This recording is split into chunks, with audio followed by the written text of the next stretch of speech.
வணக்கம். இது தமிழ் வர்த்தக உதவிக்குழு உடைய ஆப்ஷன் ட்ரேடிங்னா என்னன்னு சொல்லி தமிழ்ல நம்ம மொழிபெயர்த்து படிக்க போறோம்.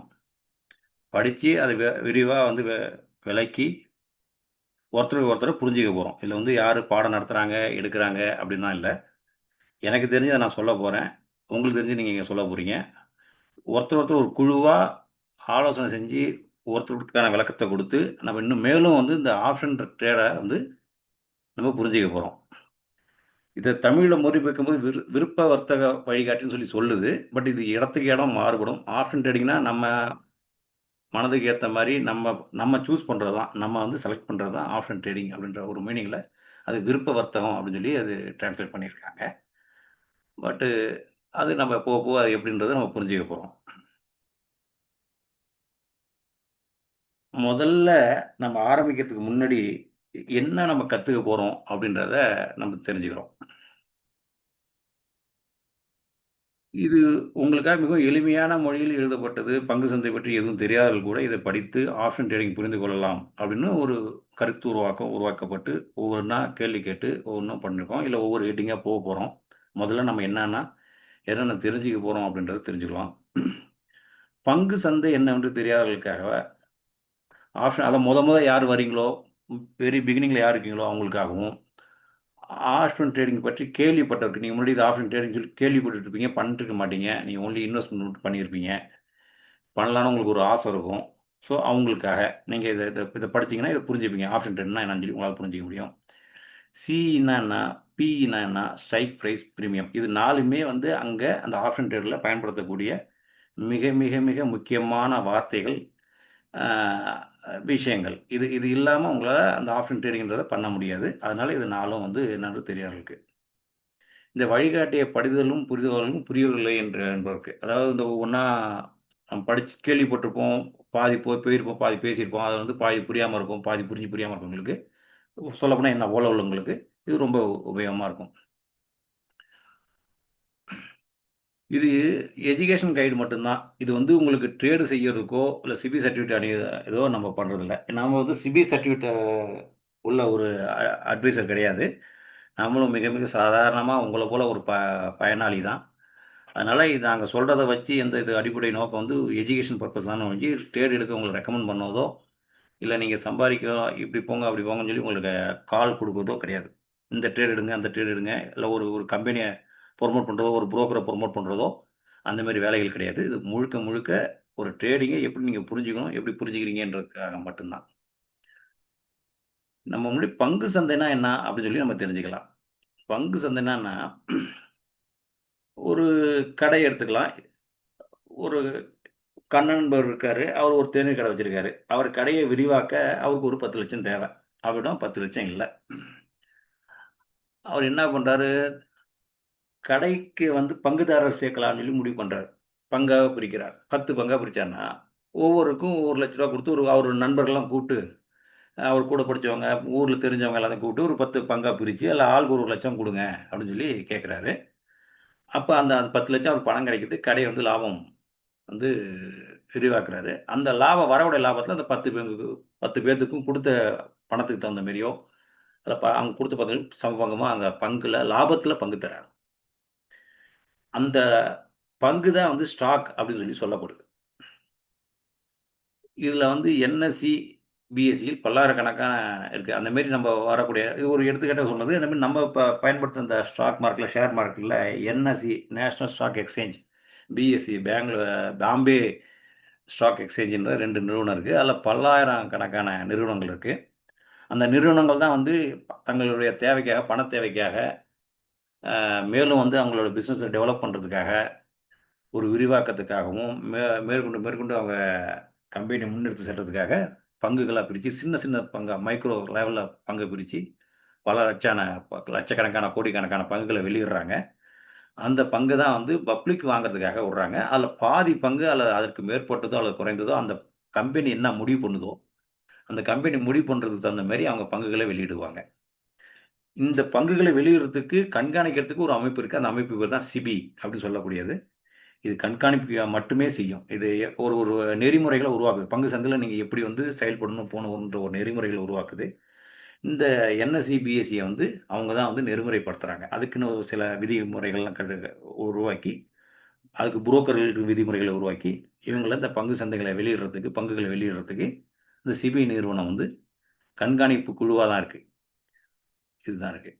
ஆப்ஷன் என்னன்னா, இதில் வந்து ஆப்ஷன் இந்த பங்குகளை வெளியிடுறதுல பல வகைகள் இருக்குது. பல தரப்பட்ட பங்கு முறையில் செயல்படுறாங்க. அது செயல்பட்டாலுமே இதில் ஆப்ஷன்றது முறை வந்து ஒரு முறை இருக்குது. ஆப்ஷன் என்ன அப்படின்னா, ஒரு உரிமை அப்படின்னு சொல்லி இந்த இடத்துல நம்ம புரிஞ்சுக்கலாம்.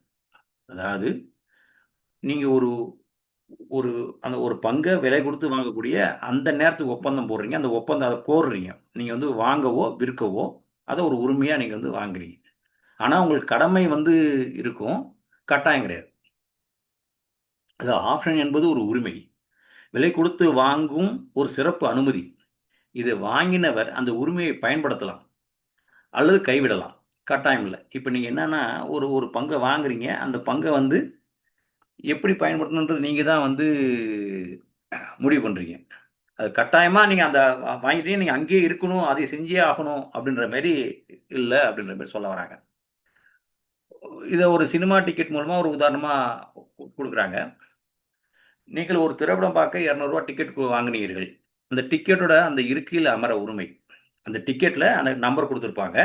இன்ன காட்சி இன்ன நேரத்துக்கு பார்க்கலாம், இன்ன தேதியில் பார்க்கறதுக்குன்னு சொல்லி நமக்கு டிக்கெட் கொடுத்துட்றாங்க. திரைப்படம் வந்து நல்லதா இருக்குன்னு சொல்லி நீங்க ஃபீல் பண்ணீங்கன்னா, உங்களால முடிந்தால் நீங்க தியேட்டருக்கு அந்த அந்த படத்துக்கு போகக்கூடிய எல்லா முயற்சி செஞ்சு உங்களால முடிந்தா போய் பார்க்குறீங்க. திரைப்படம் மோசமான ரிவ்யூ பெற்றாலும் ஒரு போகறதுக்கு முன்னாடியே வந்து வேணான்னு சொல்லி உங்க நண்பர்களோ வேற யாரோ சொல்லிங்கன்னா நீங்க கைவிட்டுருவீங்க. அதனால நீங்க அந்த டிக்கெட் வாங்குனதுனாலே கண்டிப்பா நீங்க போய் அந்த திரைப்படத்த போய் பார்த்தே ஆகணுன்ற கட்டாயம் உங்களுக்கு கிடையாது. உங்களுடைய விருப்பம் தான். நீங்க போய் பார்க்கணுமா என்னன்றது நீங்க ஒரு இப்ப டிக்கெட் வாங்குன பிற்பாடு யாராவது ஒருத்தவங்க சொன்னதுக்காக இல்ல நல்லா இல்ல போகாத ரொம்ப மோசமான படம்னு சொன்னதுக்கப்புறம் நம்ம போகாமலே விட்டுறலாம். இல்ல நம்மளோட சூழ்நிலை நம்ம போகாம விட்டுறலாம். அங்கே போகக்கூடிய வேறு ஏதோ ஒரு அர்ஜென்ட் ஒர்க் வருது, இல்லை வேறு ஏதோ ஒரு அவசர நிலை வரதுனால நம்ம கூட போகாம விட்டுறலாம். அதான் அதனால் டிக்கெட் வாங்கினதுனாலே நீங்கள் கண்டிப்பாக பார்க்கணுன்ற அவசியம் கிடையாது. அதனால் அதை கைவிடுறது உங்களோட உரிமை தான். அவ்வளோதான். அது என்ன அந்த டிக்கெட்டுக்கு நீங்க அங்க வாங்கிட்டு உள்ளார போயிட்டீங்கன்னா, தியேட்டர் உள்ளார போனீங்கன்னா, அங்க போனீங்கன்னா, அந்த டிக்கெட் விலை 200 மட்டும் தான். நீங்க போகலன்னா உங்களுக்கு இழப்பு 200 மட்டும் தான். ஆனால் அங்க போயிட்டு நீங்க உட்கார்ந்து பார்க்குறீங்க. அந்த இருக்கையில எந்த இருக்கையில சொல்லப்பட்டதோ அந்த நேரத்துக்கு சரியா உட்கார்ந்து நீங்க போய் பார்த்தீங்கன்னா, படம் நல்லா இருந்துச்சுன்னா, அந்த என்ஜாய் அந்த மகிழ்ச்சி இருக்கு இல்லீங்களா? அதுதான் உங்களுடைய அனுபவம். அது அது அது அது அதில கிடைக்கக்கூடிய அந்த சந்தோஷம், மன திருப்தி இருக்கு இல்லைங்களா? அதுதான் உங்களுடைய லாபம் அப்படின்னு சொல்லி நினைக்கலாம். சப்போஸ் நீங்க போய் பார்த்து உட்கார்ந்த பிற்பாடு, அந்த படம் சரியில்லன்னு வச்சுக்கங்க. அது உங்களுக்கு உங்களுக்கு பிடிக்கல. உங்க நீங்க நினைச்ச மாரியோ, இல்ல நீங்க இது பண்ண மாரியோ இல்ல, நீங்க எதிர்பார்த்த மாரி இல்லன்னா, அந்த நேரத்தில உங்களுக்கு ஒரு சிறிய மன வருத்தமா போயிடும். ச்சே! ரூ. 200 வேஸ்ட்டுடா அப்படின்ற மாரி ஃபீல் பண்ணுவீங்க இல்லைங்களா? அதுதான் உங்களுடைய இழப்பு அப்படின்ற மாரி சொல்ல வராங்க. இது இது உங்களால புரிஞ்சுக்க முடியுதான்னு பாருங்க. திருப்பி ஒரு தாட்டி நான் படிக்கிறேன். நீங்கள் ஒரு திரைப்படம் பார்க்க ரூ. 200 டிக்கெட் வாங்கினீர்கள். டிக்கெட் அந்த இருக்கையில் அமர உரிமை. திரைப்படம் நல்லதாக இருந்தால் பார்ப்பீர்கள். உரிமையை பயன்படுத்துறீங்க. திரைப்படம் மோசமான ரிவ்யூ பெற்றால் போக மாட்டீர்கள். உரிமை கைவிடுவீர்கள். இழப்பு 200 டிக்கெட் விலை மட்டுமே. இதுதான் ஆப்ஷனின் அடிப்படை கருத்து. ஆப்ஷனல் டிக்கெட் விலை பிரீமியம். நீங்க அந்த டிக்கெட் விலைன்னு சொல்லி பிரீமியம்ன்றீங்களா, நீங்க ஒரு பங்க வாங்குறீங்களா, ஒரு ஆப்ஷன்ல போய் ஒரு பங்க வாங்குனீங்கன்னா, அந்த பங்கு வாங்கக்கூடிய நேரத்தில் இருக்கக்கூடியது தான் பிரீமியம். அந்த விலை தான் பிரீமியம். இருக்கையின் strike price. நீங்க எந்த இருக்கைன்னு உங்களுக்கு குறிப்பிட்டிருப்பாங்க இல்லையா ஒரு இருக்கை. ஒரு நம்ம நம்ம இருக்கைக்கான என்ன நம்மளுடைய சீட் நம்பர் இருக்கு இல்லைங்களா? அது வந்து ஸ்ட்ரைக் பிரைஸ். திரைப்படம் நாளும் டேட் இருக்கு பார்த்தீங்களா? அது வந்து எக்ஸ்பைரி டேட். இப்போ நீங்க நாளைக்கோ, நாளான்னைக்கோ அப்படி புக் பண்றீங்கன்னா, என்னைக்கு நீங்க புக் பண்றீங்களோ, அந்த திரைப்பட நாள் காட்சிப்படுத்தக்கூடிய டேட் இருக்கு பார்த்தீங்களா? அதுதான் எக்ஸ்பைரி டேட். அ இது 2வது வகை. ஆப்ஷன்ல 2 வகை இருக்கு. ஒரு ஆப்ஷன் வந்து கால் ஆப்ஷன். சிஇ அப்படின்னு சொல்லி சுருக்கமா சொல்றாங்க. கால் ஆப்ஷன்றத சிஇ அப்படின்னு சொல்றாங்க. அதாவது கால் எக்ஸ்பைரி டேட் அத சொல்றாங்கன்னு நெனைக்கிறேன். சிஇன்னு சொல்றாங்க அத. வாங்கும் உரிமை, சந்தை ஏறும் என நம்பிக்கை. இந்த கால் ஆப்ஷன் வந்து எப்ப நீங்க எடுக்குறீங்க? சந்தையில அந்த ஸ்ட்ரைக் பிரைஸ் வந்து ஏறும். இதுக்கு மேல இப்ப நம்ம இருக்கிற நிலையிலிருந்து அடுத்த நிலைக்கு மேல மேல ஏறிட்டு போகும். விலை ஏறிட்டு போகும். அப்படின்னு சொல்ற நம்பிக்கை உங்களுக்கு தோணும்போது, நீங்க கால் ஆப்ஷன எடுப்பீங்க. புட் ஆப்ஷன் வந்து விற்கும் உரிமை. சந்தை இறங்கும் என்ற நம்பிக்கை. அதாவதுனா செல். இல்லை இல்லை விலை வந்து இங்கேருந்து குறையும், இந்த இடத்துல இருந்து இன்னும் சந்தை வந்து கீழே போகும், இல்லை இந்த இந்த பங்கு வந்து இன்னும் கீழே போகும் அப்படின்னு சொல்லி ஒரு நம்பிக்கை இருக்கும். அந்த நம்பிக்கை இறங்கு நம்பிக்கை இருக்கும்போது பி இருக்கும். நீங்கள் நல்லா புரிஞ்சுக்கணும், சிஇக்கும் பிஇக்கும் வந்து ரெண்டுமே நேர் எதிரான தன்மை கொண்டவை. ஒன்றுக்கு ஒன்று எதிர் எதிர் துருவங்கள். ஆனால் ரெண்டுலேயுமே ஒரே மாதிரி விஷயங்கள் நடக்கும். அதனால் நமக்கு இந்த குழப்பம் ஆப்ஷன் ட்ரேடிங்கில் ரொம்ப சின்ன சின்ன குழப்பங்கள் அப்போ எப்போ வந்துகிட்டே இருக்கும். கால்னா முன்னோக்கி போகிறது, அதாவது ஏறப்போகுது, சந்தை ஏறப்போகுதுன்ற நம்பிக்கை இருக்கிறது. அங்கே வந்து அது வந்து கால் ஆப்ஷன். புட்டுனா கீழே இறங்க போகுது, சந்தை கீழே இறங்க போகுதுன்ற நம்பிக்கை கொண்டது, அது வந்து பிஇ அப்படின்னு சொல்லி சொல்ல போகிறாங்க. கால் ஆப்ஷன் இன்னும் கொஞ்சம் நல்லா புரிஞ்சிக்கலாம் அப்படின்னு சொல்லி ஒரு ஒரு விஷயத்துக்கு வரும். கால் ஆப்ஷன் என்பது ஒரு நபர் மற்றொரு நபரிடம் குறிப்பிட்ட விலையில் ஒரு பங்கு அல்லது இண்டெக்ஸை வாங்கும் உரிமையை, ரைட் டு பை, வாங்கும் ஒப்பந்தம். இந்த உரிமைக்கு ஒரு கட்டணம் செலுத்த வேண்டும். அதாவது கால் ஆப்ஷன் என்ன சொல்றது, ஒரு ஒரு பையர், நீங்கள் வந்து ஒரு பையராக நினச்சிங்கன்னா இன்னொருத்தேருந்து வாங்குறீங்க, இன்னொருத்தேருந்து வாங்கினா நீங்கள் இன்னொரு இல்லை, நீங்கள் அங்கே அந்த அதுதான் சந்தைப்படுத்தப்பட்டிருக்கும், இன்னொருத்தர் விற்கிறது தயாராக இருப்பார். நீங்கள் போய் ஒரு குறிப்பிட்ட விலையில் வந்து அந்த ஸ்ட்ரைக் ப்ரைஸ் வந்து நான் இப்போ நீங்கள் 24,200 ஸ்ட்ரைக்கு ஸ்பாட் ப்ரைஸில் அங்கே பார்த்தீங்கன்னா உங்களுக்கு அடுத்த மணியாக இருக்கக்கூடிய விஷயமா இருக்கும். அது 24,200 வந்து ஒரு 160 ரூபாய்க்கு விற்கிது, இல்லை 150 ரூபாய்க்கு விற்கிதுன்னு வச்சுங்க. அந்த 150 ரூபா அந்த ஸ்பாட் ப்ரைஸ்க்கு நேராக ஏடிஎம்மாக இருக்கிறது தான் அந்த அந்த அந்த 150 ரூபா தான் அந்த இடத்துக்கு உரிய பிரீமியமாக இருக்குது, அந்த நேரத்துக்கு உரிய பிரீமியமாக இருக்குது. அந்த 150 ரூபா தான் பிரீமியம் உங்களுக்கு. அந்த 150 ரூபா கொடுத்து வாங்குறீங்கன்னா அந்த 24,200 மொத்த ஸ்பாட்டுக்கான விஷயத்தை கொஞ்சமாக பிரீமியம் கொடுத்து ஒரு ஒரு லாட்டோ 2 லாட்டோ உங்களுக்கு சக்திக்கு தகுந்த மாதிரி நீங்கள் வாங்குறீங்க. இதை வந்து என்ன சொல்கிறோம், ரைட் டு பை. அதாவது அந்த இடத்த நம்ம ஒப்பந்தத்துக்கு, அந்த ஒப்பந்தம் உங்களுக்கும் அந்த கான்ட்ராக்ட் அங்கே ஏற்படுது, அந்த அந்த ஸ்பாட்டில் உள்ள மற்றவருக்கும் ஒரு கான்ட்ராக்ட், ஒரு ஒப்பந்தம் ஏற்படுது. எது வரையும், எக்ஸ்பிரி டேட் வரையும். நீங்கள் நடுவில் வேணாலும் நீங்கள் வந்து வேணும்னா நீங்கள் வித்ட்ரால் பண்ணிக்கலாம். ஆனால் இந்த ஒப்பந்தமானது எது வரையும் போகுதுன்னா, அந்த என்னைக்கு எக்ஸ்பிரி டேட் வரையும் இருக்கோ அந்த எக்ஸ்பிரி டேட் வரையும் அந்த ஒப்பந்தம் ஆனது செல்லுபடி ஆகும் அப்படின்ற ஒரு கண்டிஷனில் கால் ஆப்ஷன் வருதுங்க. ஒரு வீடு வாங்க உதாரணம் அப்படின்னு சொல்லி அதுக்கு ஒரு உதாரணம் கொடுக்குறாங்க. இன்று ஒரு வீட்டின் விலை, இன்னைக்கு ஒரு நிலைமை என்னன்னா, இன்னைக்கு ஒரு வீட்டோட விலை வந்து 50 லட்ச ரூபா. உங்கள் யோசனை, இந்த வீட்டை வந்து விலை வந்து 6 மாதத்தில் 70 லட்சம் ஆகும் அப்படின்னு சொல்லி நீங்கள் ஒரு கணக்கு வச்சு, இன்னைக்கு இந்த 50 லட்சம் வாங்கினா 70 லட்ச ரூபா வாங்கினா நமக்கு ஒரு 20 லட்ச ரூபா லாபம் கிடைக்கும் அப்படின்னு சொல்லி நீங்கள் ஒரு யோசனை வருது. உங்களுக்கு தெரிய ஒருத்தர் வீடு வைக்கிறாரு, அந்த வீடு வந்து 50 லட்ச ரூபா சொல்கிறாரு. வாங்கி போட்டால் இன்னும் கொஞ்சம் நாளில் இது வந்து ரொம்ப அதிகமாக விலைக்கு போகும் அப்படின்னு சொல்லி நீங்கள் ஃபீல் பண்ணும்போது, உங்கள்கிட்ட ஆனால் அந்த 50 லட்ச ரூபா காசு இல்லை. அதுக்கு என்ன தீர்வுனா, ஒரு அட்வான்ஸ் கொடுத்து புக் பண்ணி வைக்கிறது. நம்ம இப்போ நடக்குது இல்லைங்களா, நடைமுறையில் எவ்வளோ பார்த்துருப்பீங்க, நீங்கள் யதார்த்தத்தில் ரொம்ப சர்வசாதாரணமாக பார்த்துட்டு இருந்திருப்பீங்க, உங்கள் வாழ்க்கையில் கண்டிப்பாக சந்திச்சிருப்பீங்க. அதுதான் ஒரு உதாரணமாக தராங்க. என்ன சொல்கிறாங்க, வீட்டு உரிமையாளரிடம் நீங்கள் ஒரு 2 லட்ச ரூபா கொடுக்குறீங்க. ஒரு 6 மாதத்துக்குள்ள நான் 50 லட்ச ரூபா கொடுத்து நான் எனக்கு வாங்குற உரிமை கொடு அப்படின்னு சொல்லி வாங்குறீங்க. உங்களுக்குள்ள ஒரு அக்ரிமெண்ட் நடக்குது, ஒரு ஒப்பந்தம் நடக்குது. 6 மாதத்திற்கு பின் என்ன நடக்கும், இந்த வீட்டோட விலை வந்து 70 லட்சமா ஆனாலோ நீங்கள் 50 லட்சத்துக்கு வாங்கலாம். நீங்கள் ஏன்னா உள்ளாட்டி நம்ம அக்ரிமெண்ட் வச்சுருக்கோம் நம்ம, அதனால் அந்த 50 லட்சத்தை கொடுத்து நீங்கள் 7 லட்ச ரூபாய்க்கு இந்த பக்கம் விற்றுக்கலாம்னு சொல்லி நீங்கள் 50 லட்ச ரூபாய்க்கு அந்த உரிமையாக பயன்படுத்துவீங்க. 70 லட்ச ரூபா போல உங்களுக்கு கம்மியாக தான், 48 லட்சமோ இல்லை 40 லட்சமாக தான் போகுது. நீங்கள் போய் அந்த உரிமையை கோரவே இல்லை. ஏன்னா உங்களோட லாஸ் வந்து என்ன, அந்த பிரீமியம் முன்னாடியே அட்வான்ஸ் கொடுத்தீங்க இல்லைங்களா, அது மட்டும்தான் உங்களோட உரிமை அங்கே போகுது. 2 லட்சம் நீங்கள் என்ன அட்வான்ஸ் கொடுத்தீங்களோ அது மட்டும் உங்களுக்கு இல்லாமல் போயிடும். அந்த உரிமை வந்து ரத்து செய்யப்படும். இதுதான். நீங்கள் சப்போஸ் இது இன்னொன்று எடுத்துட்டாக்க, வீட்டோட விலை வந்து 40 லட்சம் ஆனாக்க என்ன ஆகும், 50 லட்சத்துக்கு அப்போ நம்ம வாங்கியிருந்தோம்னா இந்த 2 லட்சம் இழப்பு மட்டும் தானே அப்படின்றத நம்ம புரிஞ்சுப்போம் அப்படின்றத சொல்கிறாங்க. நமக்கு என்ன, இது சப்போஸ் லாபமாக அந்த 70 லட்சமாக போயிருந்தா என்ன ஆயிருக்கும், 2 லட்சம் அட்வான்ஸ் கொடுத்து நம்ம வந்து பண்ணியிருப்போம் இல்லைங்களா, அதை வந்து 50 லட்சம் கொடுத்து வாங்கிருப்போம், நமக்கு 20 லட்ச ரூபா லாபம் இல்லைங்களா, அதோட சேர்த்து 18 லட்ச ரூபா லாபம் இருக்குங்களா, அதுதான் அவங்க சொல்கிறாங்க. இதில் நிலை ஒன்று நல்லா திருப்பி படிக்கிறேன்.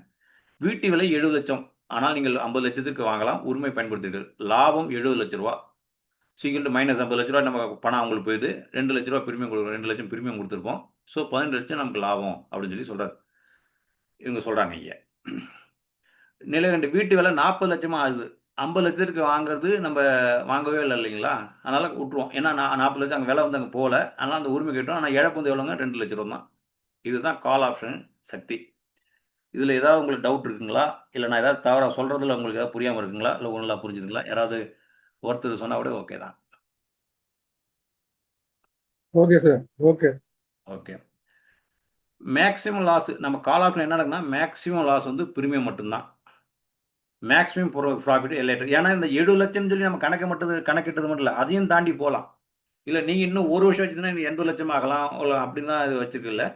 ஆனால் அந்த அதோட அந்த அந்த 6 மாதத்துலேயே வந்து 80 லட்சமாக ஆகிறதுக்கும் அங்கே ஏதோ ஒரு அறிவிப்பு, ஒரு கவர்மெண்ட் ஒரு அறிவிப்பு வருது, ஒரு நல்ல திட்டத்தை அந்த பக்கம் கொண்டு வந்தோன்னா விலை ஏறும் இல்லைங்களா? அந்த மாதிரி எப்போ எதுவும் எதிர்பாராத விதமாக உங்களுக்கு விலை ஏறவும் வாய்ப்பு உள்ளது. அதனால எல்லையற்றதுன்றது சொல்கிறாங்க, அதை கணிக்க முடியாதுன்னு சொல்லி சொல்கிறாங்க. கால் ஆப்ஷனில் முக்கியமான விஷயங்கள் காம்பனன்ட்ஸ் அப்படின்னு சொல்லி சொல்கிறாங்க. ஒரு கால் ஆப்ஷனில் 5 முக்கியமான பாகங்கள் ஒன்று, இவை எல்லாம் நன்றாக புரிந்து கொள்வது மிக மிக முக்கியம். அது ஒன்றுன்னா வாங்குபவர். முதல் அந்த 5 காம்பனன்ட்ஸில் 5 பகுதியில் முக்கிய பகுதியாக முதல்ல வந்து பையர். கால் ஆப்ஷனை வாங்குவர் யாரு? அந்த ஆப்ஷன், அந்த வாய்ப்புகளை பயன்படுத்துவார். ஆப்ஷன் இங்கே வாய்ப்புன்னு சொல்லலாம். அந்த ஆப்ஷனை வாங்குறவர் பிரீமியம். பிரீமியம் நம்ம செலுத்துறோம் இல்லைங்களா? அந்த பிரீமியத்தை சொல்கிறாங்க. உரிமை வைத்திருப்பவர். அது உரிமை வைத்திருப்போம்னா நம்ம அதை உரிமை வச்சிருக்கோம். முடிவு எடுக்கும் அதிகாரம் உள்ளவர். எக்ஸைஸ் செய்யலாம் அல்லது கைவிடலாம். அதாவது இந்த பையர்ன்றவர் யாருன்னு சொல்கிறாங்க. உங்களுக்கு என்னென்ன அந்த நீங்கள் பையராக இருந்தீங்கன்னா உங்களுக்கு என்னென்ன உரிமை? கால் ஆப்ஷன் நீங்கள் வாங்குவீங்க. நீங்கள் பிரீமியம் செலுத்தணும். உரிமை வைத்திருப்பார். நீங்கள் நீங்கள் வந்து அதோட உரிமையை வச்சுருக்கீங்க. அது எப்போனாலும் இதனால் உங்களை முடிவு எடுக்க அதிகாரம், அந்த உரிமை வச்சுருந்தாலும் உங்களுக்கு முடிவு எடுக்க அதிகாரம் உள்ளவர் நீங்கள். எக்ஸசைஸ் செய்யலாம், கைவிடலாம், எதுனாலும் செய்யலாம். அதாவது நீங்கள் வந்து அதை தொடர்ந்து கண்டினியூ பண்ணலாம், இல்லை உடனே எப்போனாலும் நீங்கள் கைவிடலாம். அதை தான் அப்படி சொல்கிறாங்க அவங்க. அதிகபட்ச இழப்பு கட்டிய பிரீமியம் மட்டும்தான். நீங்கள் முன்னாடி கொடுத்த பணம் மட்டும்தான். நீங்கள் கட்டி என்ன பிரீமியம் செலுத்துனீங்களோ அந்த இழப்பு. அதிக லாபம் எல்லையற்றது. லாபன்றது நம்மளால் கணிக்க முடியாது. பட் நம்ம தேவையான நேரத்தில் நம்ம முடிச்சுக்கலாம். ஆனால் எல்லையற்றது. உங்களுக்கு எவ்வளோ நாள் கிடைக்கும் எதிர்பாராத விதமாக அப்படின்றது சொல்கிறாங்க. செல்லர் அப்படின்னு எடுத்தீங்கன்னா அவங்களுக்கு 5 காம்பனன்ட் இருக்குது. அதை முன்னாடி என்னன்னு பார்த்தீங்கன்னா, அவர் கால் ஆப்ஷனை விற்பவர். அவர் என்ன சொல்கிறாரு? நீங்கள் பையராக இருந்தால் வாங்குபவர். கால் ஆப்ஷனை செல்லர்னா யாருன்னா கால் ஆப்ஷனை விற்பவர். த ரைட் டு செல் அப்படின்னு சொல்லி சொல்கிறாங்க. அதனால தான் ரைட்டுன்னு சொல்கிறதுக்கு காரணம் என்ன, ரைட் டு அவங்களுக்கு உரிமை இருக்குது, அதை உரிமையை விற்பவர் அப்படின்னு சொல்லி சொல்கிறதுனால தான் அவங்க சொல்கிறாங்க. பிரீமியத்தை பெறுபவர். இப்போ நீங்கள் ஒரு அந்த அந்த இடத்துக்கான அந்த பிரீமியர்களை உங்கள்கிட்ட பையர்கிட்ட வாங்கக்கூடியவர் அது பிரீமியத்தை. கடமை வைத்திருப்பவர். பையர் எக்ஸைஸ் செய்தால் விற்க வேண்டும். நீங்கள் அந்த அந்த விற்கக்கூடிய கடமை உங்களுக்கு இருக்குது. அதனால் நீங்கள் அவர்கிட்ட உரிமை அவருக்கு கொடுத்துருக்கீங்க. அவர் வந்து கேட்கும்போது அதை நீங்கள் கொடுக்கணும், அதை நிறைவேற்றணும். பையர் எக்ஸைஸ் செய்தால் விற்க வேண்டும். நீங்கள் அந்த இடத்துல நீங்கள் கொடுக்கணும். நீங்கள் அதிகபட்ச லாபம் பிரீமியம் மட்டும்தான். உங்கள்கிட்ட பையர் வாங்குறதுக்கு முன்னாடி உங்களுக்கு அட்வான்ஸ் கொடுக்குறீங்க இல்லையா, அந்த பிரீமியம் மட்டும்தான் உங்களுடைய லாபம். அதிகபட்ச இழப்பு எல்லையற்றது. இது ஏன்னா இது இழப்பு வந்து ரொம்ப அதிகமானதுன்னு சொல்கிறாங்க. ஏன் சொல்கிறாங்கன்னா, அந்த வீடு வச்சிருந்தீங்கன்னா, ஒரு எடுத்துக்காட்டாக சொல்கிறேன், வச்சிருந்தீங்கன்னா உங்களுடைய அந்த மார்ஜின் வந்து அதிகமாகுது இல்லைங்களா? ஆனால் இழப்பு உங்களுக்கு தானே. நீங்கள் அந்த அதை நீங்களே வச்சிருந்தா உங்களுக்கு அதிக லாபம் கிடைச்சிருக்குமே அப்படின்ற தன்மையில் சொல்கிறாங்க. ஸோ அதனால் அதிகபட்ச இழப்பு எல்லையற்றது, அன்லிமிட்டட் ரிஸ்க். அதிக மார்ஜின் கட்ட வேண்டும். ஆமாம், செல்லருக்கு என்ன பிரச்சனைனா அதிக மார்ஜின் கட்டணும். நீங்கள் அந்த அந்த உரிமையை வந்து விற்கணும்னா அதற்கான இன்வெஸ்ட்மெண்ட் முதல் பணம் இருக்கு இல்லைங்களா, அந்த பணம் நீங்கள் போடக்கூடிய பணம் வந்து ரொம்ப அதிகமாக இருக்கும் அப்படின்றாங்க சொல்கிறாங்க. மார்ஜின் வந்து அதிகமாக இருக்கும். இலக்குகளை ஸ்ட்ரைக் ப்ரைஸ் அப்படின்றத நம்ம பார்க்குறோம். ஸ்ட்ரைக் ப்ரைஸ் என்பது ஒரு ஒப்பந்தத்தில் முன்னரே நிர்ணயிக்கப்பட்ட வாங்கும் விலை. எக்ஸ்பிரி நாளில் இந்த விலையில் தான் பங்கு பரிவர்த்தனை நடக்கும். அதாவது என்ன சொல்கிறாங்கன்னா, இந்த எக்ஸ்பிரி டேட் அன்னைக்கு ஒரு விலையை ஃபிக்ஸ் பண்ணிடுறாங்க. இந்த விலைக்கு தான் இது விற்க போகுது அப்படின்னு சொல்லி போய் ஒரு எக்ஸ்பிரி டேட்டை கணக்கு பண்ணி முன்னாடியே வந்து அதோட ஸ்ட்ரைக் ப்ரைஸ் வந்து உருவாக்கிடுறாங்க, ஒரு நிர்ணயம் பண்ணிடுறாங்க. எக்ஸ்பிரினாலே அந்த விலையில் தான் பங்கு பரிவர்த்தனை நடக்கும். அந்த எக்ஸ்பிரி டேட் அன்னைக்கு வந்து அந்த விலை தான் அது அப்படின்ற போது அதை முன்னாடியே முடிவு பண்ணிடுறாங்க.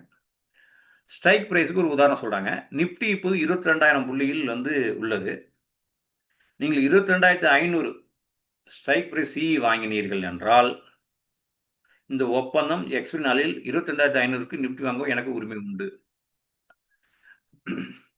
என்எஸ்சியில் நிஃப்டிக்கு ஸ்ட்ரைக் பிரைஸ் 21,000, 21,500, 22,000, 22,500, 23,000. பேங்க் நிஃப்டியில் 45,000, 46,000, 47,000. ஸ்டாக்குக்கு 500, 510, 520, 10 இடைவெளி.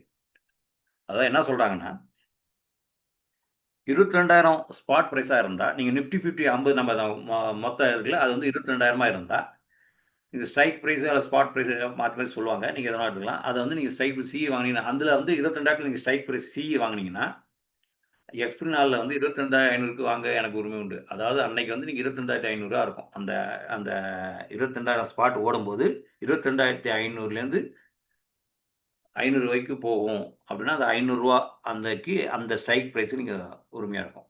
நிஃப்டி ஸ்ட்ரைக் ப்ரைஸ் 22,500, 22,000, 22,500 அது அந்த மாதிரி அதோட விலைகள் வந்து கூட்டிகிட்டே இருக்கும். ஆனால் விற்கக்கூடிய பார்த்தீங்கன்னா அந்த நிஃப்டி கட்டில் வந்து முடிக்கும் போது அந்த 22,000 புள்ளியில் தான் வந்து முடிப்பாங்க. ஸ்டாக்குக்கு 500, 510, 520 அதாவதுனா அந்த பிரீமியம் நீங்கள் செலுத்துறீங்க இல்லையா, அந்த அட்டை மணி இருக்குல்ல, அதுக்கு வந்து 10 ரூபாயா கொஞ்சமா 21,000லேருந்து 22,000 போகுது இல்லைங்களா, அதில் வந்து நம்ம 21,100, 21,200, 21,250, 300, 350, 400, 450 இருக்குங்களா, அதை தான் சொல்கிறாங்க. அந்த மாதிரி ஒன்றா மூவ் பண்ணி ஒன்றா தள்ளி போயிட்டு, ஆனால் முடிக்கிறது எங்கே பிடிப்பாங்க, 22,000த்தில் முடிப்பாங்க அப்படின்ற மாதிரி சொல்கிறாங்க. எனக்கு இந்த இடத்துல நான் எனக்கே சின்ன குழப்பம் தான். சரியாக தான் சொல்லியிருக்கேனா சார் சுப்பு சார்? இந்த ஸ்ட்ரைக் ப்ரைஸ் சொன்னது நான் சரியாக சொல்லியிருக்கேனா? சரி சசி, கரெக்ட். ஓகே கண்டிப்பா சார், பண்ணுங்க. Okay sir, okay sir. அடுத்தது பிரீமியம் சொல்றாங்க. பிரீமியம் என்பது கால் ஆப்ஷனை வாங்குவதற்கு செலுத்தும் கட்டணம். இது ஒரு பங்கிற்கான விலை, ஆனால் வர்த்தகம் லாட் சைஸ் அடிப்படையில் நடக்கும். இது நம்ம வாங்குவர்கள் பையருக்கு என்னன்னா பிரீமியம் செலுத்தணும்னு சொல்லி சொல்றாங்க இல்லைங்களா, அந்த மாதிரி தான். என்ன செலுத்தணும்னா, இப்போ அந்த ஸ்பாட் ப்ரைஸில் ஒரு பங்கு அந்த அந்த பிரீமியம் செலுத்துறீங்களா, அந்த 21,500, 21,510, 200, 300 அப்படி நேரத்துக்கு அந்த மாதிரி மாறும். அதெல்லாம் பின்னாடி உங்களுக்கு புரிய வரும். அந்த டைம் வேல்யூ தீட்டாலி அதுக்கு தகுந்த மாதிரி உங்களுக்கு மூவ் ஆகிட்டு இருக்குல்ல, அந்த மாதிரி மூவ் ஆகும்போது அந்த ப்ரைஸை வந்து நீங்கள் வாங்க என்ன பிரீமியம் நீங்கள் எந்த நேரத்தில் எப்படி என்ன தொகை கொடுத்து வாங்குறீங்களோ, அது வந்து இப்போ ஒரு ஸ்ட்ரைக் ப்ரைஸ் வந்து 210 இருக்குது, நீங்கள் வாங்கலாம்னு முடிவு பண்ணி எடுக்கிறதுல அது 212ஆவோ 213ஆவோ மாறி இருக்கும். அப்படி வாங்குற தொகை கொடுத்து செலுத்தக்கூடிய தொகை தான் வந்து பிரீமியம் சொல்லி இங்கே சொல்லப்படுது. இது வந்து லாட்டாக விற்பாங்க. நீங்கள் வந்து வாங்கும்போது ஒரு லாட்டாக விற்பாங்க. ஒரு லாட்டுக்கு வந்து அந்த ஸ்பாட் ப்ரைஸோட அதாவது எந்த ஆப்ஷன் நீங்கள் போய் வாங்குறீங்களோ அதுக்கு தகுந்த மாதிரி மாறுபடும். இப்போ நிஃப்டி 50னா உங்களுக்கு இப்போ 65, முன்னாடி 75 இருந்தது, இப்போ 65 மாற்றிருக்காங்க புதுசாக. பேங்க் நிஃப்டினா அதுக்கு தகுந்த மாதிரி இருக்கும். சென்செக்ஸ்னா 20, அதை ஒரு லாட் சைஸ் சொல்கிறேன், அந்த மாதிரி இருக்கும். அது சிபி வந்து அப்போ இப்போ மாற்றிட்டே இருப்பாங்க, அதுக்கு தகுந்த மாதிரி நீங்கள் பார்த்து வாங்கிக்கலாம். நிஃப்டி 50 பிரீமியம் வந்து 150 ரூபா. இப்போ நீங்கள் கட்டக்கூடிய இந்த கால் ஆப்ஷனில் போய் வாங்கினீங்கன்னா ஒரு 150 ரூபா இருந்துச்சுன்னா, நிஃப்டி 50 லாட் சைஸ் வந்து இப்போ 65 ரூபா, முன்னாடி 75 ரூபா இருந்தது. நீங்கள் கட்ட வேண்டியது 150 × 65 போட்டு எவ்வளோ வருதோ அதுதான் நீங்கள் கட்ட போகிறீங்க. அது நம்ம வந்து போய் பார்த்துடலாம். நீங்கள் 75 லாட் சைஸ் 75 சொல்லி எடுத்துட்டிங்கன்னா 11,250 ரூபா கட்டுவீங்க. ஒரு லாட் வாங்குறதுக்கு 11,250 ரூபா கொடுத்து நீங்கள் கட்டுவீங்க. இதுதான் அவங்க பிரீமியம் கணக்கீடுன்னு சொல்லி சொல்கிறாங்க. நீங்கள் வாங்குறதுக்கு முன்னாடி உங்களுடைய அக்கௌண்ட்டில் எவ்வளோ பணம் இருக்குது அதுக்கு தகுந்த மாதிரி வாங்குவீங்க. முதல்ல ஒரு லாட் எத்தனை லாட் வாங்க போகிறீங்கன்னு சொல்லி முடிவு பண்ணுறது உங்கள் பணத்தை வச்சு தான், உங்கள் முதலீடை வச்சு தான் நீங்கள் முடிவு பண்ணுவீங்க. ஸோ அதனால் இதெல்லாம் கணக்கிட்டு தான் நீங்கள் ஆர்டர் போடணும். Expiry date. எக்ஸ்பிரி டேட்னா என்னன்னா, ஒரு இது வந்து 3 வகையாக பிரிக்கலாம். Weekly expiry, monthly expiry and calendar expiry அப்படிம்பாங்க, இல்லை குவார்டர்லி எக்ஸ்பிரி அப்படின்னு சொல்லுவாங்க. அதாவது வாரம் வந்து எக்ஸ்பிரி ஆகிற உரிமை இருக்குது. மாதத்துக்கு ஒரு முறை, மாதத்து முறைனா மாத கடைசி வியாழக்கிழமையா வியாழக்கிழமை ஒரு எக்ஸ்பிரி இருக்குது. அந்த மாதத்தினுடைய கடைசி வியாழக்கிழமை எக்ஸ்பிரியாக இருக்கும். அதுவும் காலாண்டர்னா 3 மாதத்துக்கு ஒரு முறை வந்து எக்ஸ்பிரி ஆகும். இது இது வந்து எல்லா இதுலேயும்னா எல்லா நம்ம இண்டெக்ஸ்லேயும் செயல்படுதானா, முக்கியமான இண்டெக்ஸ்லாம் செயல்படுது. அது எது செயல்படுது எப்படி போக பார்க்கலாம். நம்ம இந்த எக்ஸ்பிரியில் வந்து என்னென்னா காலாவதி தேதி தான் சொல்கிறாங்க. எக்ஸ்பிரி பற்றி தெரிந்து கொள்ளணும்னா அதுக்காக தான் வந்திருக்கும். ஒரு ஒப்பந்தம் முடியும் தேதி, அதாவது வந்து நீங்கள் கால் ஆப்ஷன் வாங்கினீங்கனாலோ இல்லை விற்கணும் முடிவு பண்ணிங்கனாலோ அது என்னைக்கு வந்து முடியும். இந்த வாரத்தில் வாரத்தில் எடுத்திங்கன்னா ஒரு வாரம் செவ்வாய்க்கிழமை, இப்போ நிஃப்டி 50 எடுத்திங்கன்னா ஒவ்வொரு வாரம் செவ்வாய்க்கிழமையும் எக்ஸ்பிரி ஆகும். சென்செக்ஸ் எடுத்திங்கன்னா ஒவ்வொரு வாரம் வியாழக்கிழமையும் எக்ஸ்பைரி ஆகும். இந்த மாதிரி இருக்குங்க. ஸோ அதனால் அந்த முடியும் போது அது என்ன விலையில் விற்கின்றதுக்கு நீங்கள் முன்னாடியே திங்கக்கிழமையே வாங்கிடலாம், இல்லை நீங்கள் வந்து வெள்ளிக்கிழமை கூட வாங்கலாம். அந்த மாதிரி இருக்குது, அவ்வளோதான். ஒப்பந்தம் முடியும் தேதியை தான் அவங்க எக்ஸ்பைரி டேட்னு சொல்லி சொல்கிறாங்க. இந்தியாவில் 3 வகை எக்ஸ்பைரி உள்ளது. அதுதான் நான் முன்னாடி சொன்னது தான். வீக்லி எக்ஸ்பைரி ஒவ்வொரு வியாழக்கிழமையும் நிஃப்டி அண்டு பேங்க் நிஃப்டி. இல்லை, இது இது வந்து நிஃப்டி வந்து இப்போ நம்ம செவ்வாய்க்கிழமைக்கு மாற்றிட்டோம். இது பழைய தகவலை கொடுக்குது. பேங்க் நிஃப்டி மந்த்லி எக்ஸ்பைரி ஒவ்வொரு மாதம் கடைசி வியாழக்கிழமை. இதுவும் எனக்கு நான் அதை பற்றி வியாழக்கிழமை தான் இருக்கும், இல்லை அது ஆக்சுவலாக வந்து பேங்க் நிஃப்டி வந்து மந்த்லி எக்ஸ்பைரிக்கு கொண்டு போயிட்டாங்க. வீக்லி எக்ஸ்பைரியில் வந்து நிஃப்டியும் சென்செக்ஸ் மட்டும் இருக்கு. Okay sir. இப்போ நம்ம சென்செக்ஸ் வியாழக்கிழமை சார், இப்போ நிஃப்டி வந்து செவ்வாய்க்கிழமை இல்லைங்களா? ஆமாம். Okay sir, okay sir. Monthly எக்ஸ்பென்றது வியாழக்கிழமை தானே சார்? அது கடைசி தேதி வியாழக்கிழமை தானே? வியாழன் தான் வச்சுருக்காங்களா? ஆமாம் ஆமாம். Okay sir, thank you. குவார்டர்லி எக்ஸ்பென்றது 3 மாதத்துக்கு ஒரு முறை இண்டெக்ஸ் ஃபியூச்சர். அது இண்டெக்ஸ் ஃபியூச்சர் வந்து ஃபியூச்சர்னு ஒரு ஆப்ஷன் இருக்குது. அந்த ஆப்ஷன் கிடையாது, அது அது ஒரு வகையான வர்த்தகம். அந்த வர்த்தகத்தை 3 மாதத்துக்கு ஒரு தடி பண்ணுறாங்க. அதில் வீக்ஸ்லி எப்படி டைம் டிகே மிக வேகமாக இருக்கும். இதில் என்னன்னா ஒரு இந்த ஆப்ஷன் வந்து பல கிரீக்ஸ் வேல்யூ வந்து செயல்படுது. அதை கணக்கு பண்ணுறதுலையும் நம்ம வர்த்தக நமக்கு கொடுக்கக்கூடிய லாபத்தை கொடுக்க நஷ்டம் கொடுக்கறதுக்கான எல்லா விஷயமும் அதில் வந்து செயல்படுது. அந்த டைம் டிகேன்ற விஷயம் வந்து வீக்லி எக்ஸ்பீரியன்ஸில் ரொம்ப அதிகமாக இருக்குன்னு சொல்லி சொல்கிறாங்க. அதெல்லாம் பின்னாடி போக போக பார்ப்போம். இது இப்போதைக்கு இதை வரைக்கும் தெரிஞ்சுங்க. எக்ஸ்பீரியன்ஸில் ஆப்ஷன் வேல்யூ இன்டென்சிக் வேல்யூ அப்படின்றது வந்து மட்டும்தான். அதாவது எக்ஸ்பைரி நாளில் பார்த்தீங்கன்னா ஆப்ஷன் வேல்யூ வந்து இன்டென்சிக் வேல்யூ மட்டும்தான் அப்படின்னு சொல்கிறாங்க. அதுவும் நம்ம என்னன்றது பின்னாடி நல்லா விரிவாக பார்க்கலாம். இது லாட்டோட அளவு, இது வந்து பழைய கணக்கு. ஆனால் உங்களுக்கு புரிதலுக்காக இப்போ சொல்கிறேன், புரிஞ்சுக்கிங்க. இப்போ உள்ள கரண்ட்டில் வந்து நீங்கள் தெரிஞ்சுங்க. நிஃப்டி 50 லாட் சைஸ் இப்போ 65, முன்னாடி 75 இருந்தது. பிரீமியம் 100. அந்த பிரீமியத்தோட விலை வந்து 100 இருந்தால் எவ்வளோ காசு ஆகும்? 7500 ஆகும். என்எஸ்சி இண்டெக்ஸ், இது இண்டெக்ஸோட நேம் வந்து என்எஸ்சி இண்டெக்ஸ். பேங்க் நிஃப்டி இருந்தால் 15ன்னு இப்போ கொடுத்துருக்காங்க. நான் பேங்க் நிஃப்டி நான் பண்ணுறதுலாம் எனக்கு தெரில. அது என்னன்னு பார்த்துங்க. இப்போ உள்ள current rate. Fin Nifty mid cap Nifty 20 sir, 20 இருக்குங்க. இல்லை சென்செக்ஸ் விட்டாங்க. டிசிஎஸ் அதாவது ஒரு பங்கு 2 பங்கையும் கொடுத்துருக்காங்க. ரிலையன்ஸில் வந்து 250 வரும், 170. எனக்கு இல்லை, இதில் ஏதோ மாறுபட்ட நம்பர்கள் இப்போ மாற்றிருக்கலாம். ஸோ இண்டிவிஜுவல் ஸ்டாக்ஸ் ஒவ்வொரு கம்பெனியோடைய தனிப்பட்ட ஸ்டாக்ன்றதுனால அவங்க வந்து லாட் சைஸ் வந்து மாற்றிட்டே இருப்பாங்க. அவங்களுடைய வெயிட்டேஜுக்கு தகுந்த மாதிரி மாறிட்டு இருக்கும். அவங்களுக்கு தகுந்த மாதிரி மாறுவாங்க. அது போக போக புரிஞ்சுப்பீங்க அதை. இது சும்மா ஒரு புரிதலுக்காக என்னன்றதுக்காக பிடிச்சிருக்காங்க. அவ்வளோ. கால் ஆப்ஷன் எவ்வாறு செயல்படுகிறது வாங்க படிப்படியாக பார்க்கலாம். ஒரு கால் ஆப்ஷன்னா என்ன, அது எப்படி செயல்படுதுன்னு பார்க்கலாம். படி 1, சந்தையை பாருங்கள். இப்போ வந்து உதாரணம் வந்து ஸ்பாட் ப்ரைஸ் வந்து 22,000 புள்ளியில் உள்ளதுன்னு சொல்லி போட்டிருக்காங்க. இன்னைக்குள்ள நிலைமை எப்படி நமக்கு நான் 23,500 வச்சுக்கலாமா, 23,400 அப்படி வச்சுக்கலாம். போன மாதமோ போன வாரமோ எப்படி இருந்தது? 24,400, 24,500 இருக்குது இல்லைங்களா? அதனால் வார வாரம் மாறுபடும். படி வந்து என்னென்னா சந்தையை பாருங்கள். நீங்கள் வந்து முதல்ல சந்தையில் அந்த நிஃப்டி 50யோட இண்டெக்ஸ் என்னென்னா நிஃப்டி 22,000 புள்ளியில் இருக்குன்னு வச்சுங்க. படி 2, உங்கள் கண்ணோட்டம்.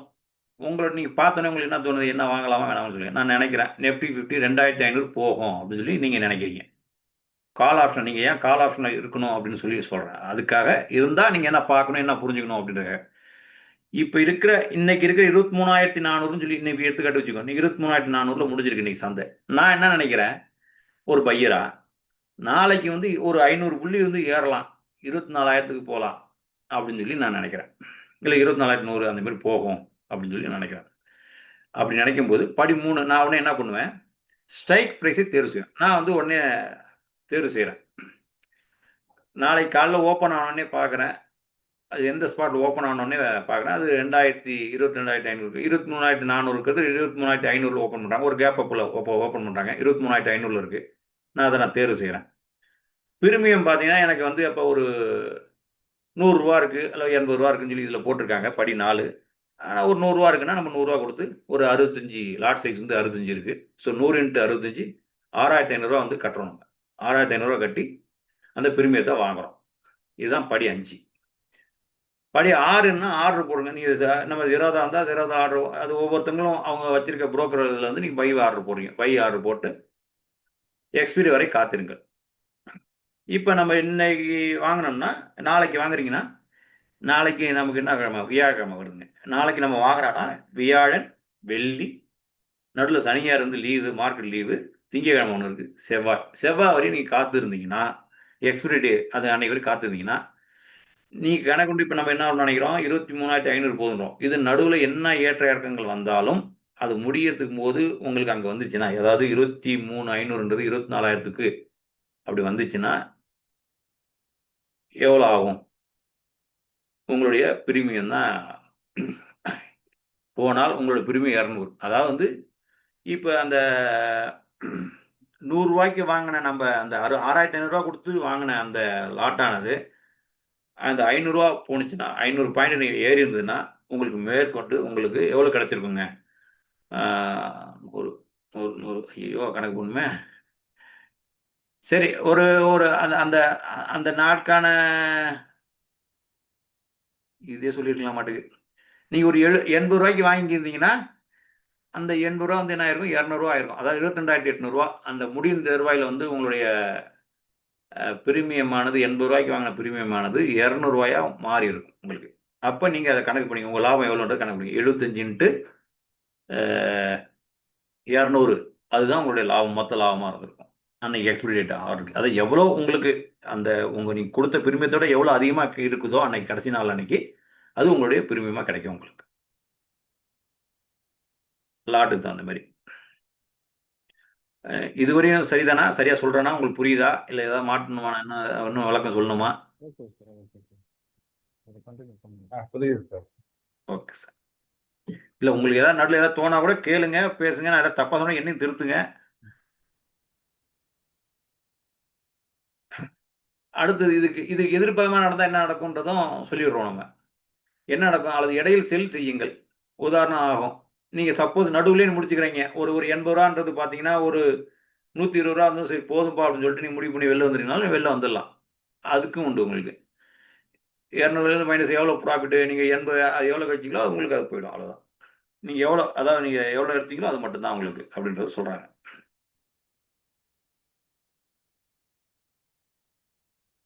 முக்கிய புரிதல் எக்ஸைஸ் விஸ் ஸ்கொயர் ஆஃப், இது ரெண்டும் புரிஞ்சுக்கணும் நம்ம. எக்ஸ்பீரி நாளே ஆப்ஷனை பயன்படுத்துவது எக்ஸைஸ். நீங்கள் வந்து எக்ஸ்பீரி நாள் வரைக்கும் காத்திருந்து அது எவ்வளோ தூரம் ஏறுதோ ஏறட்டும், இறங்கணுமோ இறங்கட்டும் அப்படின்னு சொல்லி காத்திருந்து இருக்கிற வரைக்கும் அது வந்து எக்ஸைஸ் அப்படின்னு சொல்லி சொல்லப்படுது. அது வரையும் பொறுத்திருந்து நீங்கள் கடைசி வரையும் இருந்து அதை பயன்படுத்துது. ஸ்கொயர் ஆப்னா இடையில் கைவிடுது. எக்ஸ்பீரிக்கு முன்னாடியே ஆப்ஷனை விற்பது. அதுதான் நான் சொன்னேன். உங்களுக்கு எப்போ லாபம் போதும்னு சொல்லி நீங்கள் முடிவு பண்ணதோ, இப்போ வெள்ளிக்கிழமையோ இல்லை நீங்கள் ஒரு திங்கக்கிழமையோ போதும் எனக்கு அடுத்து மார்க்கெட் கீழே விழுற மாதிரி இருக்குது, இது வந்த வரையும் லாபம் போதும், நமக்கு கீழே போணுச்சுன்னா என்ன ஆகுதுன்னு சொல்லி ஒரு பயமோ என்னமோ இருந்தாக்க நீங்கள் அப்பயே கொடுத்துட்டு வெளில வந்துடலாம், ஸ்கொயர் ஆஃப் பண்ணிடலாம். சிஎக்ஸை ஸ்ட்ரைக் ப்ரைஸில் வாங்குதல். சிஇ வந்து ஸ்ட்ரைக் ப்ரைஸில் வாங்குறது, அது அடுத்த மணின்றது தான் ஸ்ட்ரைக் ப்ரைஸ்ன்னு நீங்கள் சொல்லப்படுறாங்க, அதை வாங்குறது.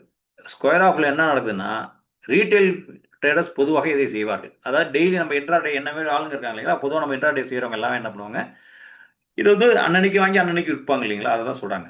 அதை ஸ்விங்கும் சொல்லுவாங்க, 2 நாள் வச்சுருப்பாங்க, ஒரு வாரம் ஃபுல்லாக வச்சுருக்க மாட்டாங்க, ஒரு 2 நாள் 3 நாள் வச்சுருப்பாங்க, அதுக்கப்புறம் நடுவில் அதை கட் பண்ணிடுவாங்க. அதையும் சொல்கிறாங்க, இடையில நிறுத்துவது தான் அங்கே ஸ்கொயர் ஆஃப்னு சொல்கிறாங்க. இந்தியாவில் உங்களுக்கு கேஷ் செட்டில் நேரடி பங்கு வராது, பணம் கிடைக்கும் உங்களுக்கு. இந்தியாவில் வந்து நேராக பங்கு உங்களுக்கு வராது, ஆனால் பணம் கிடைச்சிடும் உங்களுக்கு. பிரீமியம் கூடினால் செல் குறைந்தால் ஸ்டாப் லாஸ். உங்களுடைய அந்த ஸ்கொயர் ஆஃப்ன்றது என்னன்னா, உங்களுடைய நீங்கள் வாங்கின பிரீமியம் வந்து ஸ்டாப் லாஸ் போட்டிருப்பீங்க, அது ஸ்டாப் லாஸ் குறைஞ்சிக்கும் போது, மார்க்கெட் குறையும் போது அந்த ஸ்டாப் லாஸ் வந்து ஹிட் ஆகி உங்களுடைய பணம் வந்து கட் ஆகும். இல்லைன்னா செல் அதாவே விற்றுட்டு உங்களுக்கு பணம் கொடுக்கும், அதை தான் சொல்கிறாங்க. என்எஸ்சியில் தானாக நடக்கும், எந்த நேரத்திலும் மார்க்கெட் ஹவர் செய்யலாம். இது வந்து என்எஸ்சியில் வந்து தானாக நடக்கும், அதாவது நேஷனல் ஸ்டாக் எக்ஸ்சேஞ்ச் இருக்குங்களா, அவங்களே வந்து நடத்துறது. இது வந்து நீங்கள் செய்யுது மார்க்கெட் ஹவரில், நீங்கள் வந்து உங்கள் நேரத்தில் இருக்க தகுந்த மாதிரி நீங்கள் முடிவு எடுக்கிறது டைம். இது ஒன்றும் பெரிய விஷயம் இல்லை. இதை வாங்கி விட்டுட்டீங்கன்னா என்ன நடக்கும்ன்றது தானாக நடக்கிறதும் நீங்களாக செய்கிறது வேலையும் தான் அவங்க சொல்கிறாங்க. ஸ்கொயர் ஆஃப்ன்றது நீங்களாக வந்து உங்கள் விருப்பத்துக்கு தகுந்த மாதிரி நீங்கள் அதை வந்து என்ன வேணாலும் முடிவு எடுக்கலாம் அப்படின்றது தான் இந்த ஸ்கொயர் ஆஃப் அப்படின்ற பகுதியில் சொல்கிறாங்க. முக்கியமான எச்சரிக்கை, என்எஸ்சியில் ஆப்ஷன் யூரோப்பியன் ஸ்டைல் எக்ஸ்பிரி நாளில் மட்டுமே எக்ஸைஸ் செய்யலாம், ஆனால் பிரீமியம் எந்த நேரத்திலும் மார்க்கெட் ஹவரில் வாங்கவும் விற்க முடியும். ஓகே, என்எஸ்சியில் ஆப்ஷன் யூரோப்பியன் ஸ்டைல் சசி அது ரெண்டு இருக்கு. அமெரிக்கன் ஸ்டைல் ஒன்று இருக்கு, யூரோப்பியன் ஸ்டைல் ஒன்று இருக்கு. Okay sir. அதில் இன்னொன்று வந்து பார்த்தீங்கன்னா அது எக்ஸ்பைரி டேட் வரைக்கும் இருந்து அப்போ தான் வந்து விற்க முடியும். ஓகே எக்ஸ்பைரி இது அதை ஸ்கொயர் அப் பண்ண முடியும். இன் ஓகே கேஸ் ஆஃப் இங்கே பார்த்தீங்கன்னா ஆப்ஷன் யூரோப்பியன் ஸ்டைல் வந்து நீங்கள் எப்போ வேணாலும் வாங்கலாம், எப்போ வேணாலும் விற்கலாம். அதுதான் வந்து okay European style of market. Okay. அதான் சார் விளக்கம் கொடுத்துருக்காங்க. அதான் இது என்எஸ்சியில் ஆப்ஷன் எக்ஸ் யூரோப்பியன் ஸ்டைல்ன்றது என்னன்னா, எக்ஸ்பீரி நாளில் மட்டுமே எக்ஸைஸ் செய்யலாம். ஆனால் பிரீமியம் எந்த நேரத்திலும் மார்க்கெட் ஹவரில் வாங்கவும் இருக்கவும் முடியும். எக்ஸ்பீரி நாளில் ஸ்கொயர் ஆஃப் செய்யாவிட்டால் என்எஸ்சியில் தானாகவே கேஷ் செட்டில் ஆகும். கேஷ் செட்டில் ஆகும் வித் ஃபைனோட இது வித் காஸ்டோட. வித்து காஸ்டோட. ஓகே. சார் சொல்கிறாங்க அதுக்கு விளக்கம் சரியாக சொல்லியிருக்காங்க. சரி. கால் லாபம் அண்டு நஷ்டம் விரிவான கணக்கு. இது கால் ஆப்ஷனில் நீங்கள் பிஎன்எல் படிப்படியாக கணக்கிடுவோம் அப்படின்னு சொல்லி சொல்கிறாங்க. பிஎன்எல் நாம் ப்ராஃபிட் அண்ட் லாஸ் தான் பிஎன்எல் அப்படின்னு சொல்லி சொல்கிறோம். ஒரு ட்ரேடில் நாம் எவ்வளோ லாபம் அல்லது நஷ்டமாகும் என்பதை முன்னரே கணக்கிட முடியும். இது மிகவும் முக்கியம். கால் பையர் பிஎன்எல் முழு விளக்கம். உதாரணமாக ஒரு உதாரணத்தோடு சொல்கிறாங்க. நிறுவனம் ரிலையன்ஸ் இண்டஸ்ட்ரீஸ். இன்றைய விலை வந்து ஸ்பாட் வந்து 2500 ரூபாய்க்கு போகுது.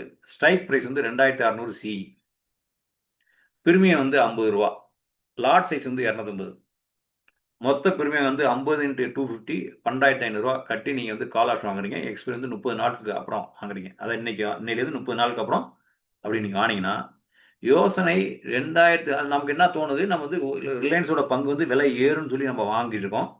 அது எவ்வளோ தான் 1 மாதம் காலத்துக்கான எக்ஸ்பீரியை வந்து ஒப்பந்தம் போட்டு கான்ட்ராக்ட் தான் வாங்கியிருக்கோம். அதை வந்து ஸ்பாட் ப்ரைஸ் வந்து பார்த்தீங்கன்னா 2,500 ரூபா. ஸ்ட்ரைக் ப்ரைஸ் வந்து 2,600 காலில் வாங்குகிறோம். பிரீமியம் வந்து 50 ரூபா. லாட் சைஸ் வந்து 250. 12,500 ரூபா கொடுத்து மொத்தம் 12,500 ரூபா கொடுத்து என்ன பண்ணுறோம், 30 நாட்களுக்கு வாங்கியிருக்கோம். நம்ம வந்து ஏறுன்னு சொல்லி வாங்குகிறோம். இப்போ இது வந்து எப்படி கணக்கிடலாம் பாருங்கள். 2,500 மிக அதிக சரிவு. அந்த 2,500லேருந்து ஸ்பாட் ப்ரைஸ் ஆனது 2,200க்கு வருது அப்படின்னு வச்சுங்க. குறையுதுன்னா இன்ட்ரின்சிக் வேல்யூ வந்து 0. பிஎன்எல் ஒரு லாட் வந்து 12,000 முழுவதும் இழப்பு. நம்ம பணம் கட்டின பணம் எல்லாமே பிரீமியம் எல்லாமே முழுதும் லாஸ். Maximum loss. அவ்வளோதான். நம்ம கட்டின பிரீமியம் அத்தனையும் போயிடுச்சு. மேக்ஸிமம் லாஸ் ஆகுது. இப்போ 2,400 ஆகுது. அந்த ஸ்பாட் ப்ரைஸ் வந்து எவ்வளோ ஆகுது, 2,400 ஆகுது. Intrinsic value 0. PNL profit and loss எவ்வளோங்க, லாட் சைஸ் வந்து 12,500 ரூபா. முழுவதும் இழப்பு. முழு பெருமையும் இழந்தோம். இங்கேயும் வந்து என்ன பண்ணிடுறோம், முழு பெருமையத்தையும் இழந்துடுறோம். இன்றைய விலை 2,500 0. இன்டென்சிக் வேல்யூ 0 தான். லாட் 12,500 ரூபா. ஸ்ட்ரைக்கு கீழ். ஏன்னா நம்ம வாங்கின ப்ரைஸ் எவ்வளோ வாங்கினோம், 2,600 ஸ்ட்ரைக் ப்ரைஸ் வாங்கணும். புரியுதா உங்களுக்கு? நம்ம ஸ்பாட் ப்ரைஸ் தான் 2,500. ஆனால் நம்ம வாங்கின ஸ்ட்ரைக் ப்ரைஸ் எவ்வளோ, 2,600 சியில் வாங்கியிருக்கோம். ஆனால் அது வந்து எது வரையும் வந்திருக்கு, 2,500 வரையும் வந்திருக்கு. ஸோ நமக்கு இழப்பு எவ்வளோ, நம்ம கட்டின பிரீமியம் முங்கியும் முழுசாக இழந்துருவோம் ஸ்ட்ரைக் ப்ரைஸு கீழே இருக்கிறதுனால. இதே விலை பாருங்க, 2,500 ஸ்ட்ரைக் ப்ரைஸ், இன்டென்சிக் வேல்யூ 0. ஒரு லாட் வந்து 12,500 பிரீமியம் இழப்பு. ஏடிஎம்மில் பேங்க் பிரேக் ஈவன் இல்லை. ஏடிஎம்மில் அதேல தான் இருக்குது. நீங்கள் வாங்கின மாதிரியே தான் இருக்குது. பிரேக் ஈவனாக இருக்குது. அதனால் உங்களுக்கு இழப்பு வந்து பிரீமியம் இன்டென்சிக் வேல்யூ இல்லை. இழப்பு வந்து 12,500 ரூபா. இன்னைக்கு கட்டின பிரீமியம் இது வந்து ஏன்னா பிரேக் அது தாண்டவே இல்லை. என்ன சொல்கிறாங்க அவங்க, இந்த பிரேக் ஈவன் என்னன்னா இந்த 2,500 ஸ்பாட் ப்ரைஸில் தான் நம்ம வாங்கியிருக்கோம் இல்லைங்களா, 50 ரூபா கொடுத்து. அந்த ஸ்பாட் ப்ரைஸ் ஆனது தாண்டணும். 2,601 602க்குனாச்சும் போகணும். அப்படி போனீங்கன்னா நீங்கள் எந்த அளவுக்கு அது போதும் அதுக்கு தகுந்த மாதிரி உங்களுக்கு இன்டென்சிக் வேல்யூ வரும். உங்கள் பிரீமியத்துலேருந்து 1 ரூபா 2 ரூபா அதுக்கு தகுந்த மாதிரி உங்களுக்கு 10 பைசா 5 பைசா என்னவோ அதுக்கு தகுந்த மாதிரி உங்களுக்கு வந்து உங்களுக்கு லாபம் கிடைக்க வாய்ப்பு இருக்குது. அதை தாண்டவே இல்லாத போது சரியாக வந்து 12,500 வந்து நின்றுச்சுன்னா அன்னைக்கு முடியும் போது அந்த எக்ஸ்பிரி டேட்டில் வந்து 2,600ல் வந்து ஸ்ட்ரைக் ப்ரைஸ் வந்து நின்றுச்சுன்னா உங்களுக்கு பிரீமியம் வந்து இழப்பு தான். நீங்கள் வாங்கிட்டு இருந்தது 12,500 தான், திருப்பி தான் தரமாட்டாங்க. இழந்தது தான். ஏடிஎம் பிரேக் ஈவன் இல்லைன்றதுனால உங்களுக்கு லாபம் கிடைக்காது. 2,650 பிரேக் ஈவன் பாயிண்ட் 50. இங்கே அதை தான் சொல்கிறாங்க. நீங்கள் என்னென்ன இப்போ இது வந்து தாண்டிடுச்சு. அந்த நம்ம வாங்கின ஸ்பாட் ப்ரைஸ் வந்து சாரி ஸ்ட்ரைக் ப்ரைஸ் வந்து 2,600. இந்த 2,600 வந்து கடந்து 2,650க்கு போகுது. 50 பாயிண்ட் முன்னாடி போகுது. ஸோ ஒரு ரூபாயை ஏறி அது என்ன பண்ணுது வருது. பிஎன்எல் வந்து no profit and loss. Break even என்ன சார் இது, 50 ரூபா பிரீமியம் இல்லையா. ஆனால் அந்த 50 ரூபா பிரீமியத்தை வந்து அது இருக்கிறதுனால அப்படி தானே சார், நான் சரியாக சொல்கிறேன்னா? சார் ஜிஎம் சார் ஓகே வருவாங்க, கேட்டு வருவாங்க. அடுத்து வந்து 2700 100 இண்டஸ்ட்ரிக் வேல்யூ. இண்டஸ்ட்ரிக் வேல்யூ நீ கட்டின பிரிமியத்தோட 50 ரூபா கூட போயிருக்கு. ப்ளஸ் 12,500 லாபம். ப்ராஃபிட் ஆரம்பம் 2800 இருக்கும்போது, ஸ்பாட் ப்ரைஸ் வந்து 2800 இருக்கும்போது இண்டஸ்ட்ரிக் வேல்யூ வந்து 200. P&L ஒரு லாட் வந்து 37,500 லாபம். ஏன் 37 லாட்டோட என்ன கூட்டுறாங்க? 200 அதை பெருக்கணும்னா 37,500 நல்ல லாபம். இதே ஸ்பாட் ப்ரைஸ் வந்து 3000 இருக்குது. 2600 வாங்கின நீங்கள் ஸ்ட்ரைட் வந்து 3000 போகுதுன்னா, ஸ்ட்ரைக் ப்ரைஸ் வந்து 3000 மாறுனுச்சுன்னா, இங்கே இண்டென்சிக் வேல்யூ 400 ஆயிருக்கும். அப்போ வந்து லாபம் எவ்வளோங்க? 87,500 லாபம் கிடைக்கும். மிகப்பெரிய லாபம் ஆமாம் கிடைக்குது. இப்போ இந்த கால் பையர் பிஎல் சூத்திரங்கள் என்னென்ன? பிரேக் ஈவன் பாயிண்ட்டு பிப் அப்படின்னு சொல்லி சொல்கிறாங்க. பிஇபி அப்படின்னு சொல்கிறாங்க. Equal to strike price plus premium கட்டிய தொகை அப்படின்னு சொல்கிறாங்க. பிரேக் ஈவன் பாயிண்ட் முன்னாடி நம்ம தெரிஞ்சுக்கணும். இந்த பிரேக் ஈவன் பாயிண்ட் என்னன்னா ஸ்ட்ரைக் ப்ரைஸ் ப்ளஸ் பிரீமியம். அந்த ஸ்ட்ரைக் ப்ரைஸோட ப்ளஸ் பிரீமியத்தையும் கூட்டிக்கணும். நம்ம கட்டி வாங்கணும் இல்லைங்களா பணம், பிரீமியம், அதையும் கூட்டிக்கணும். அப்படி கூட்டினோம்னா எவ்வளோ வருதுங்க? 2600 ப்ளஸ் 50 எவ்வளோங்க? 2650. இது வந்து பிரேக் ஈவன் பாயிண்டாக சொல்கிறாங்க. அதனால தான் உங்களுக்கு இங்கே 2650 வந்தோடனே 50 ரூபா, இங்கே லாபமே இல்லை. அந்த பிரேக் ஈவன் பாயிண்ட்னா நான் ஜீரோ, லாபமும் இல்லை நஷ்டமும் இல்லை. ஸோ அந்த இடத்துக்கு நம்ம இங்கே வந்திருக்கோம். பிரேக் ஈவன் பாயிண்ட்னு சொல்லி அதை சொல்கிறாங்க. Expiry intrinsic value maximum 0, spot price minus strike price. Expiry intrinsic வேல்யூனா என்னன்னு சொல்லி சொல்கிறாங்க. அது மட்டும் சொல்கிறதுக்கு முன்னாடி அதை எப்படி கால்குலேட் பண்ணணும்னா maximum spot price minus strike price. அதாவது மேக்ஸிமம் என்ன விலைக்கு போயிருக்கோ அது இன் ப்ராக்கெட்டில் வந்து என்னன்னா ஸ்பாட் ப்ரைஸ்லேருந்து மைனஸ் ஸ்ட்ரைக் ப்ரைஸ் கழிச்சிங்கன்னா வர தொகை தான் வந்து அந்த இன்டென்சிக் வேல்யூன்றது. ஸ்பாட் ப்ரைஸ் என்னங்க? 2700 மேக்ஸிமம் அப்படின்னு போட்டு 2700 மைனஸ் 2600 எவ்வளோ?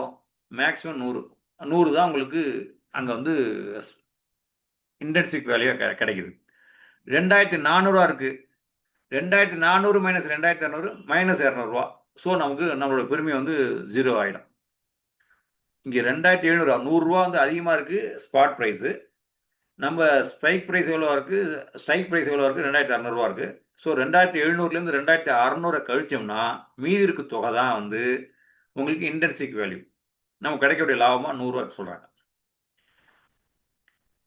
P&L பெர் லாட் வந்து என்ன சொல்கிறாங்க? இன்டென்சிக் value minus premium into 1 lot size. நீங்கள் எத்தனை லாட் வரல அது பண்ணலாம்.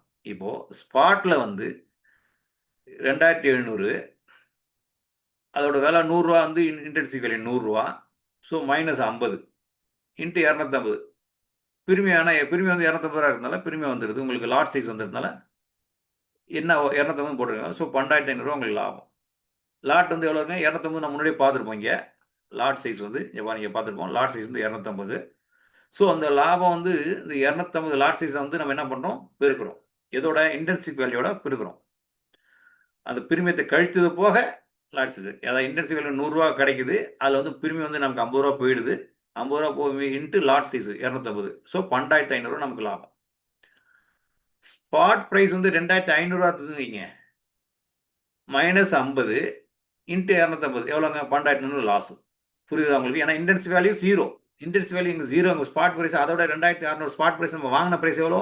2600 வாங்கியிருக்கோம். நம்ம 2600 வாங்கிட்டு நம்ம 2000 ஸ்பாட் ப்ரைஸ் 2500 குறையும் போது நம்மளுடைய இன்டென்சிக் வேல்யூ சுத்தமாக இருக்கவே இருக்காது. ஸோ அங்கே வந்து 0 தான் கழிஞ்சிருக்கும் நமக்கு. நம்ம கட்டின பிரீமியம் எவ்வளோங்க? 50 ரூபா. ஸோ 0லேருந்து மைனஸ் 50 இன்ட்டு லாட் சைஸ் எவ்வளோங்க? 250. இது ரெண்டும் பெருக்கணும்னா எவ்வளோங்க? 12,500 நமக்கு லாஸ். அதை தான் சொல்லியிருக்காங்க. மேக்ஸிமம் லாஸ் வந்து எவ்வளோ ஆகும்? பிரீமியம் இன்ட்டு லாட் சைஸ் வந்து உங்களுக்கு மேக்ஸிமம் லாஸாக இருக்கும். எப்போ? பையராக இருக்கும்போது, கால் சைஸில் இருக்கும், கால் பையராக இருக்கும்போது, கால் பண்ணும்போது. மேக்ஸிமம் ப்ராஃபிட் என்னங்க? அன்லிமிட்டெடு. ஏன்னா இது எவ்வளோ வேலை போகணும் முடியாது, எவ்வளோ வேலை வந்தாலும் அது ப்ளஸ் லாட் சைஸு உங்களுக்கு அதிகமாக இருக்கும். அது முன்னாடியே இந்த கணக்கை வந்து நம்ம இங்கே பார்த்துருக்கோம்.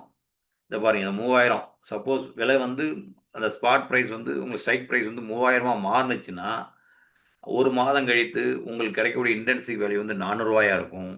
அது இன்ட்டு ரூ. 250 லாட் சைஸை பெருக்குனீங்கன்னா எவ்வளோ வருங்க? 87,500 லாபமாக உங்களுக்கு நீங்க கிடைக்கும். மிகப்பெரிய லாபமாக இருக்கும். இந்த மாதிரி அது மாறுபடும் எல்லையற்றதுன்னு சொல்லி சொல்றாங்க. சரிங்க. இது ஒரு பெயர்.